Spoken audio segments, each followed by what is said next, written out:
Hey, guys. Man, it's good to see you today. This is a very special day. Hey, before I go any further, I want to say thank you to you. Just last week, as you took a moment and you recognized the pastors here at Praise, I want to take a special moment because I recognized my pastors, but I want to take a moment here the last week of October, which is Pastoral Appreciation Month, and I want to recognize the pastors who are on staff with us here at Praise, because I don't know if you know this, but truly, at this point, the pastors who are on staff here are operating at a level that is just very, very high. And all are recognized outside of these walls within the spheres that they minister in. And really to the district and even national level are recognized. And so I want to take a moment and I want to start by recognizing Pastor Ashton Peters, who is actually stepping out, getting ready for baptism.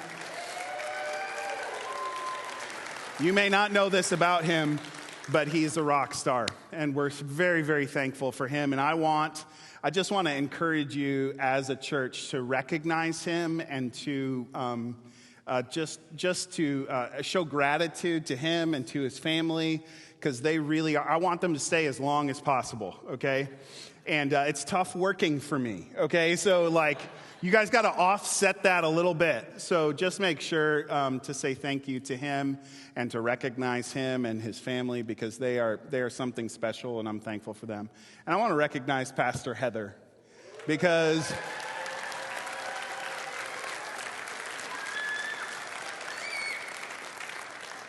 I'm just thankful that my kids have opportunity to sit under the ministry of people in the youth ministry and in the children's ministry at Praise. And both of my kids have benefited from her ministry, are benefiting from her ministry here at Praise.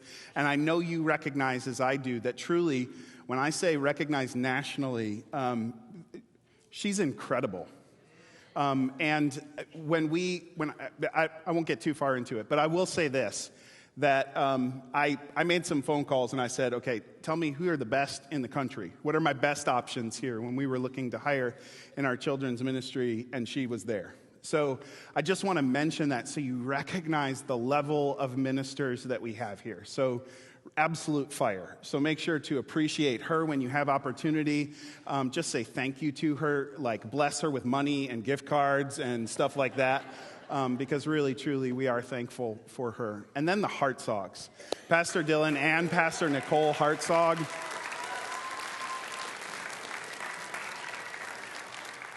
Man, I got to go to Germany because of them. They were invited to Germany, and then they're like, man, if we invited the Hartzogs, I guess we got to invite their boss too, right? Because that's really outside of Praise, that they minister in multiple different capacities at the national level, ministering and worship. And so, the fact that we have opportunity to sit under their worship here at Praise, just again, take the time when you see them, shoot them an email, shoot them a text, just let them know that you appreciate them. Would you do that for me? Because really, truly, working for me is a difficult thing. But I'm thankful for those who are sticking it out. But I do also want to say thank you to you. You guys are awesome, and I'm thankful for the opportunity to minister here. This is an exciting day. We got the kids in service with us for a whole family service.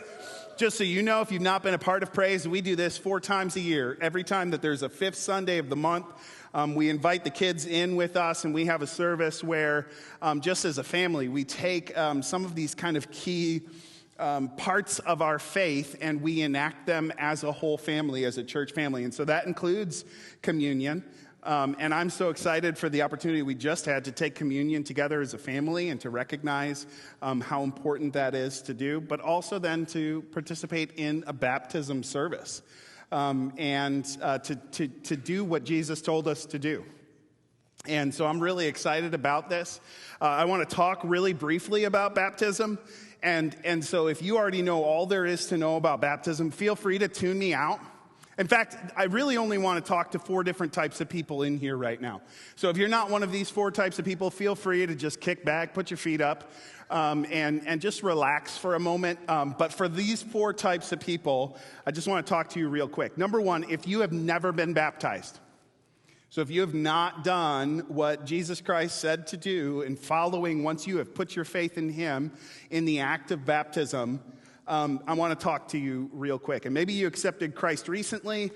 Maybe you accepted Christ long ago, and maybe so much time has passed by that maybe you're even a little embarrassed about that. I just want to talk to you first. Second, if you were baptized as a baby, it's called paedo-baptism, and there are different denominations that believe that that is when you should be baptized as a baby, as a result of your parents' faith that you would be baptized. And so Presbyterians, Anglicans, Methodists, Episcopals, Catholics all do that. Maybe you were sprinkled as part of a baptism service. I want to talk to you as well today. Third, if you're a parent or you're a grandparent and you're wondering, when are my kids ready to be baptized or grandkids ready to be baptized? When should we take that step? When should they take that step of faith? I want to talk to you real quick as well. And then the fourth type of people is if you ever plan on being a part of a baptism service. So like watching somebody get baptized or being in a service like today, I want to talk to you real quick. So, okay, I guess that's all of us. How did that happen?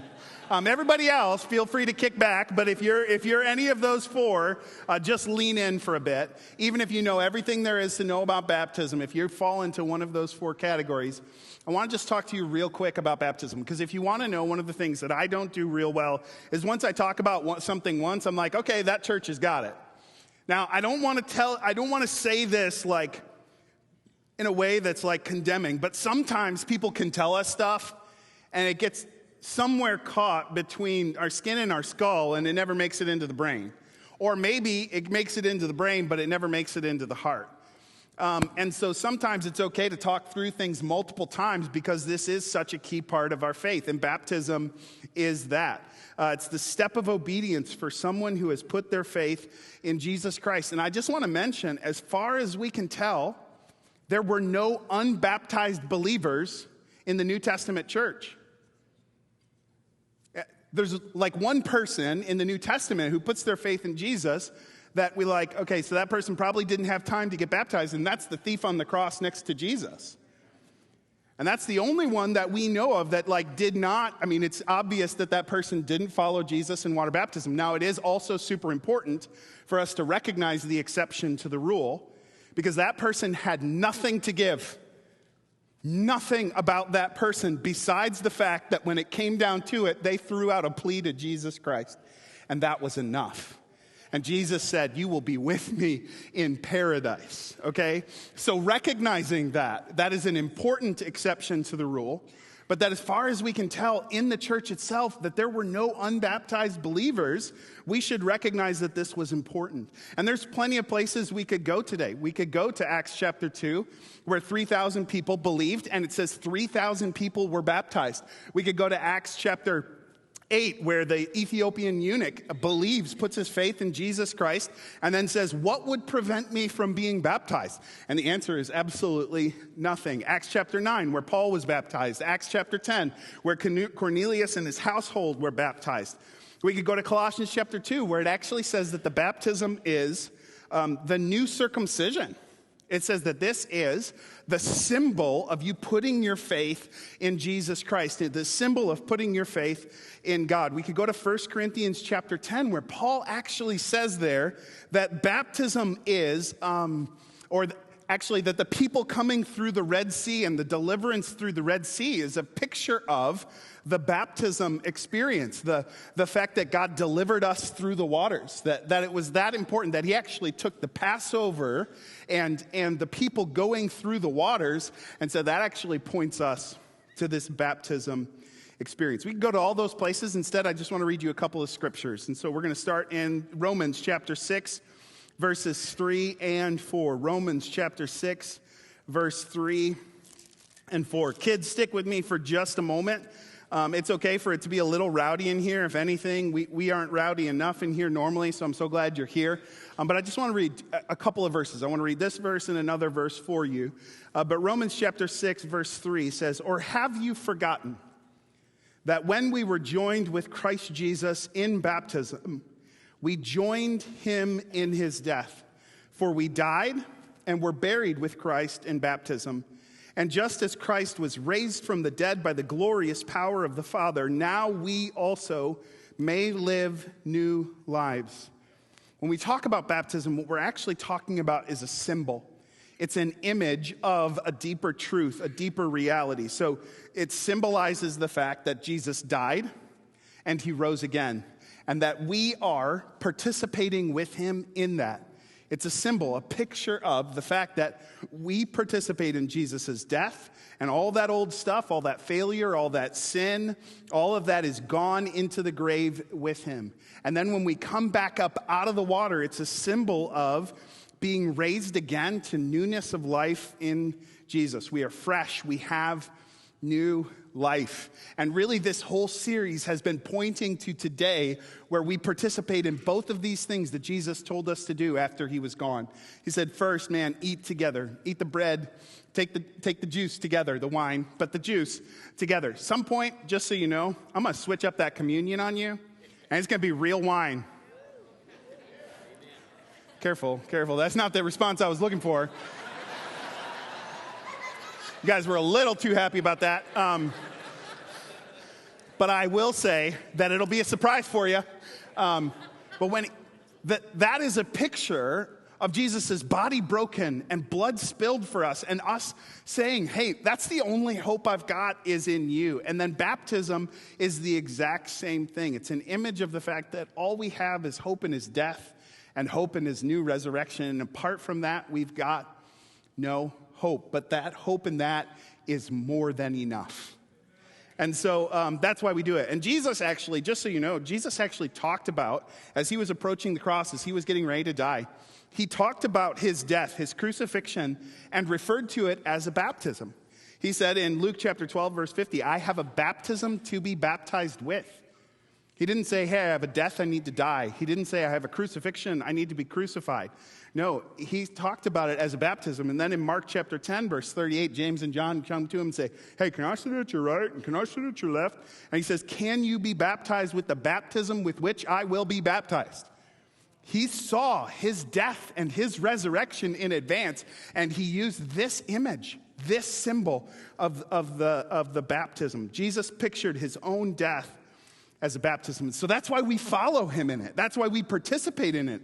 We say, hey, I'm making a public declaration for everybody to see that this is all I've got is Jesus' death, Jesus' resurrection. It's kind of a humbling thing to do, to go before a big church of people, a bunch of people who are watching and participating in it, and saying, hey, man, I need Jesus to save me. And I got nothing but Jesus. And apart from Jesus, I got nothing. And so it's the only hope we have is his death and his resurrection. It's a sign. Just like, and I use this image often, the wedding ring is a sign, right? The wedding ring is an image of the marriage that we have. So when Liz and I got married, we exchanged rings. And this wasn't the ring that we exchanged. I gave her a ring that she doesn't wear anymore.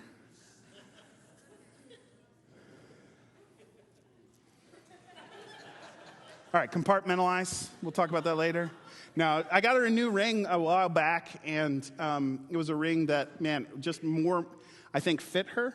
It doesn't need to be the exact ring. It's not the ring that does it. And so she wears the new ring instead on her wedding band finger. And this isn't my original ring. This is like one of those rings because I operate a lot of heavy machinery as a pastor of praise, and... and so as a result, when you do that kind of thing, it's good to have, okay. But this is not, it's not the thing itself, right? It's the image of the thing itself. And it's in the same way that baptism is like that. This just symbolizes the covenant, the decision, the public declaration that we made that, man, I am for you and no one else, right?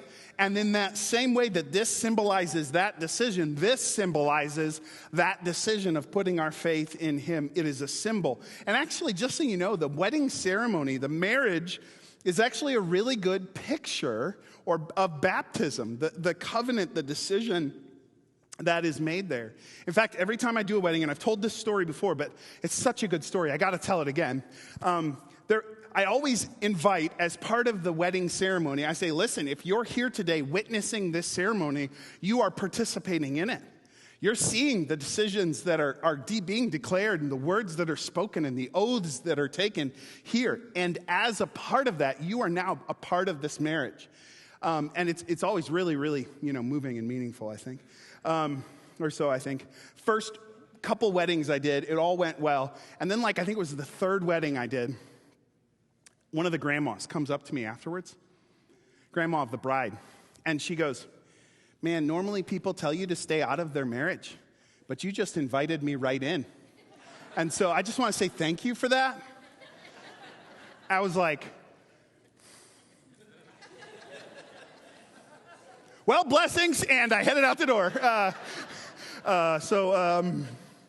But there is a participatory part of the baptism that is us as a church surrounding and saying, I see what you are doing here. And I participate in it with you. And I thank God for what he has done in your life. And as I see this symbol, this sign of what he has done, of the death and the resurrection, I affirm it. And I not only affirm it, but now I am a part, you are a part of who we are. And as a church, there's something more to that. And let me show you why that's important. Because over in 1 Peter chapter 3, he says something. In 1 Peter chapter 3, verse 20. He's talking about baptism, verse 20 and verse 21.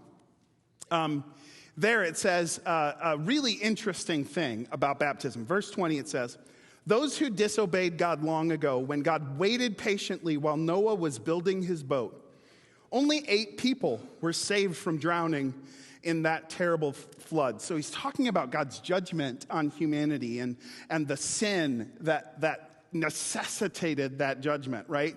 He's talking about the fact that only a few were saved, and they were saved through the flood because they were hidden in the ark. And then he says, and that water is a picture of baptism, which now saves you, not by removing of dirt from your body, but as a response to God from a clean conscience. It is effective because of the resurrection of Jesus Christ. He says the water is a picture of baptism, that coming through the waters is judgment.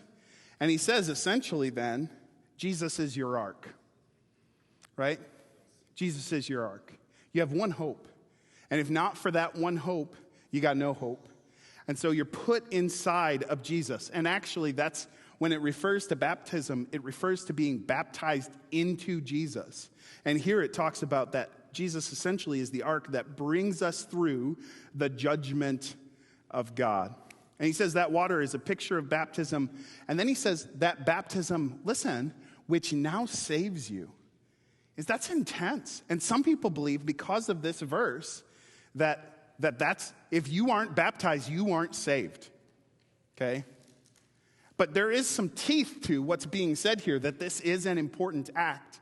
But you also have to pay attention to what Peter says immediately afterwards, because he's like, hey, people might misunderstand what I just said. So he immediately qualifies it. Like he says, hey, baptism which now saves you. He says, no, not by removing of dirt from your body. It's not like actually physically doing something, but it is a response to God from a clean conscience. The waters themselves don't save you, but it is an image of what is happening between you and God. One thing I usually point out is that the water in our baptismal is not holy. This is not sacred water. I've gone to churches. Even when we were in Germany, I went to multiple churches where there was water in the back that was holy water. And I remember the first time I went to one of those churches, and I didn't get what it was, and I'm like, what in the world? And then I saw people treating it with reverence and respect. This water is not holy. We didn't get this out of the Jordan River. This didn't come from the Sea of Galilee, and we got it here, and then we keep it in a back room, and we pour it in it came out of a hose bib outside. We brought a hose in, and then we poured the water in, and then we ran a heater, and it cycles the water, and it warms it up to just the right temperature. But this hasn't been blessed by the Assemblies of God leadership, right? There is nothing special about this water. It's just water. Let me show you, right? There's water.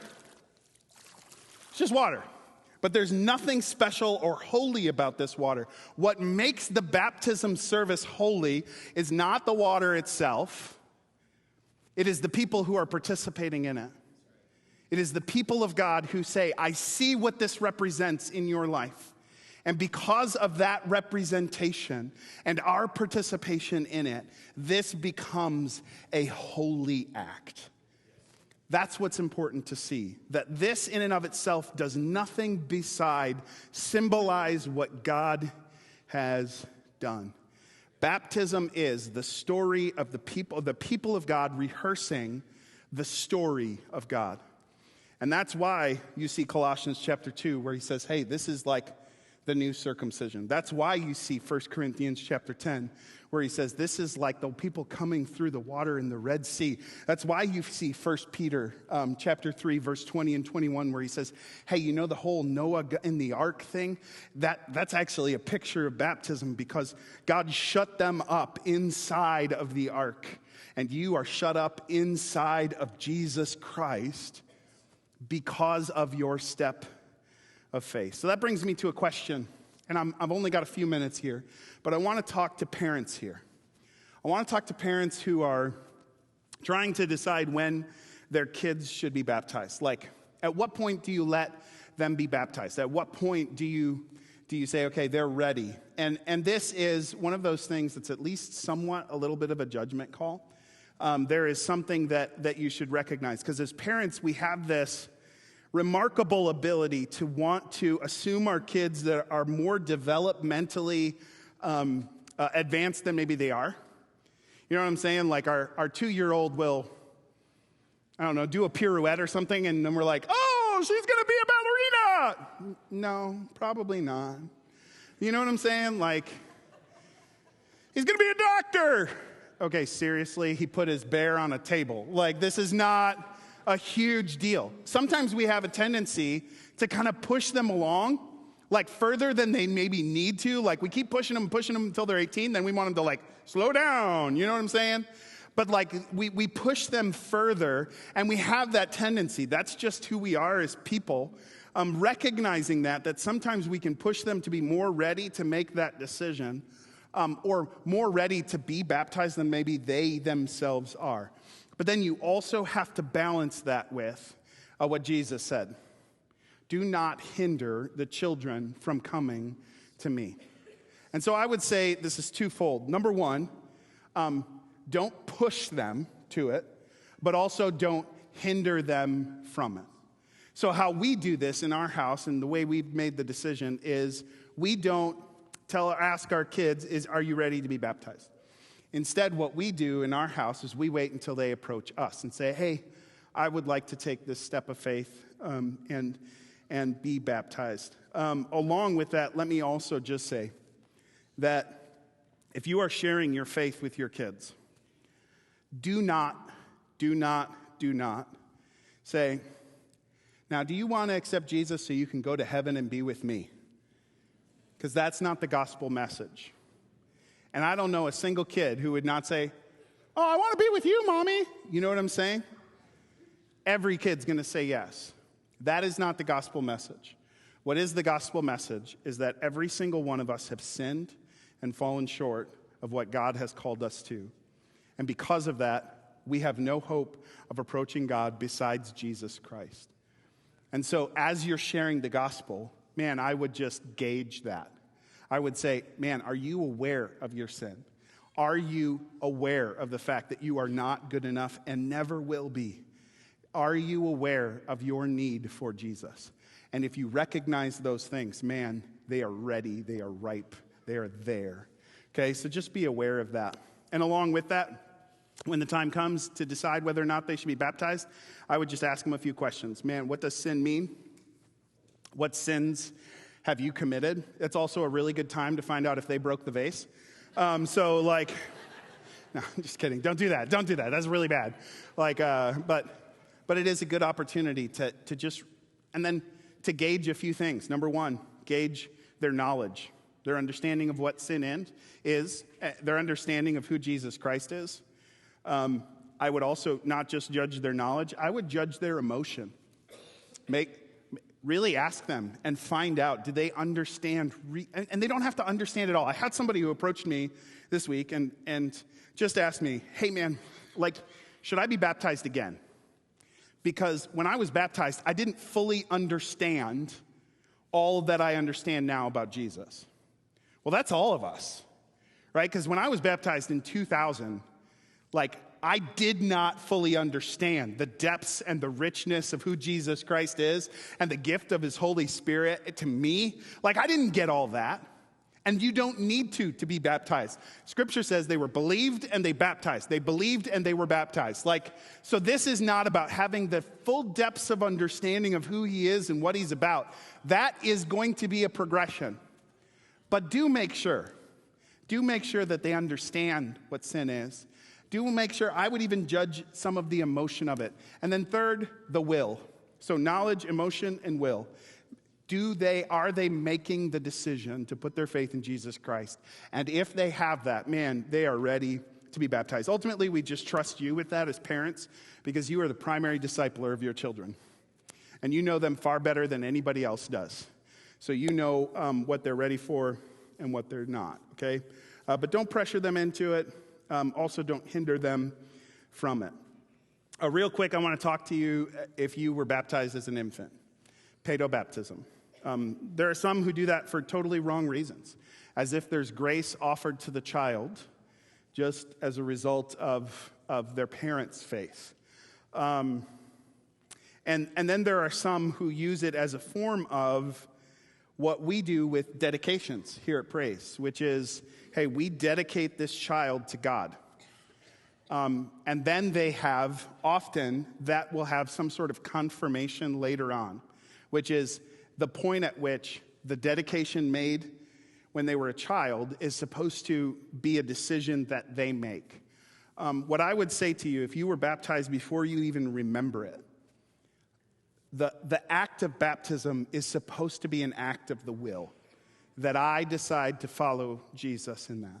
And so if you were baptized before you, sprinkled, whatever, before you even could remember it, can I just say to you, you probably should be baptized as an act of your will. And don't take that as a rejection of your parents' faith for you. Instead, take it as a consummation of your parents' faith for you, right? Take it as hey, I am fulfilling and taking that step, which really affirms what they spoke and wanted for me and desired for me in my faith. You follow me on that? I do think if you were baptized as a baby or before you were even old enough to know what you were doing, that you should be baptized. As an act of faith. Because this is supposed to be a sign for you. It's supposed to be a sign for you and sign for us as a church. And if you weren't and didn't participate in that, it might be something that you should consider doing again. This isn't something to slide into. It's something to decide. And it is a sign. Okay? Awesome. Well, we're going to do a baptism service here. Before we do, though, I do want to just give you an opportunity if you have not accepted Jesus Christ as your Savior. Because ultimately, the way we present the gospel here is we always give people an opportunity to put their faith in Jesus Christ as Lord. But I don't know that we always describe or define what that looks like. We say, hey, declare Jesus Christ as Lord of your life. And what we mean by that is more than just saying, hey, he's Lord. Because it's possible to say something without it meaning something. And it's even possible, for me, I had Vladimir Putin is the president of Russia. Or whatever he is. But me saying that, Vladimir Putin is the president of Russia, does not make him my president. Right? And paying mental assent to the fact that Jesus Christ is Lord, it is possible to do that without him being my Lord. And he is Lord. But you can say that without it making a difference for you. And the point at which I really grasped this was when a few of my friends became American citizens. And after they had gone through all the work and done the paperwork and the preparation, taken the tests and the waiting, eventually they stood up and they took an oath. And in that oath, they swore their allegiance, their support to defend the U.S. Constitution and the laws of the United States against its enemies, and to pick up the allegiance or to give up the allegiance to any other nation or sovereign, to renounce hereditary or noble titles, to provide military or civilian service when they were called on by the government to do so. And that step was something that I went, I never had to do that, but maybe I should have.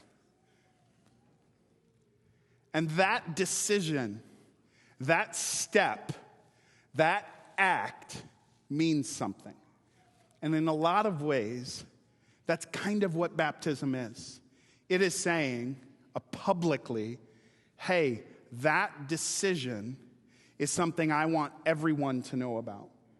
He is Lord, not just Lord, he is Lord of me. And I declare that. And you can do that without being baptized. But what Scripture says is if he's Lord, then you obey him. You take the step of obedience. And when he says to do something, you do it. And this is something he said to do. I want to take a moment and I want to pray.